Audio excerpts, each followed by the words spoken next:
नमस्कार मु आपन को वेलकम करुच्ची एज रानी लाइव ब्लॉग को आपन को वेलकम।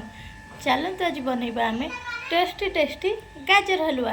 मु केमती बनौची चलते मु आपण मानन को शेयर कर। सांग माने देखंतु एठी मु दुईटा गाजर को केमती भलसे चोपा छड़े देइची। आउ सेमती करी सब गाजर को चोपा छड़े दबा। मु चोपा भी छड़े नेइची। आउ एठी देखंतु मु नेइची गाजर काजू गुजराती लुण क्षीर चीनी आम नहीं जाइए। देखो आम एमती भलसे चॉप करदबा बढ़िया से। देखो आम मुझे चॉप भी कर देछि। एबे सब जगह सेमती चॉप करदबा। मोर ये सब जगह सेमती चॉप हो गला। चलते आम कढ़ई बसैबा। मुझे घी देइछि। आपण मैंने चाहिए तेल दे काजू को पकई भलसे भाजी नबा। देखो मुझे भाजी नहीं आपन भी एमती भाजी नेबे।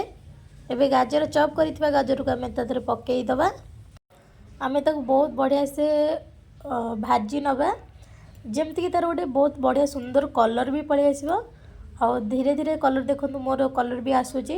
आ बढ़िया भलसे आम मिक्सिंग करदबा। आउ एबे आम क्षीर दबा। मोर कलर आसी जाइए। एबे आम क्षीर दबा अल्प टिके पानी दे दबा। ताको पुणी आम मिक्सिंग करदबा। आउ ताको एबे कि सम फुटिया पई छाड़ दबा। देखंतु मोर बढ़िया से फुटुची केमती।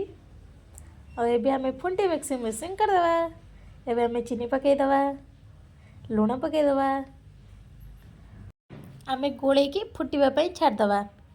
देखो बढ़िया से आम गोले नेले देखो बढ़िया टकमक होना फुटुची ना। देखो सांग मैंने ये गोटे लेयर टाइप पड़ी मझीटा फुटुची किंतु बहुत सुंदर देखा देखिए। देखु ये गोले नवा।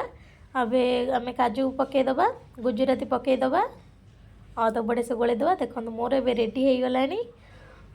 आपण एमती थे बनईकी खातु निहाती आपण मन भल लगे। और जदि वीडियो भल लगे तो लाइक शेयर सब्सक्राइब करदे।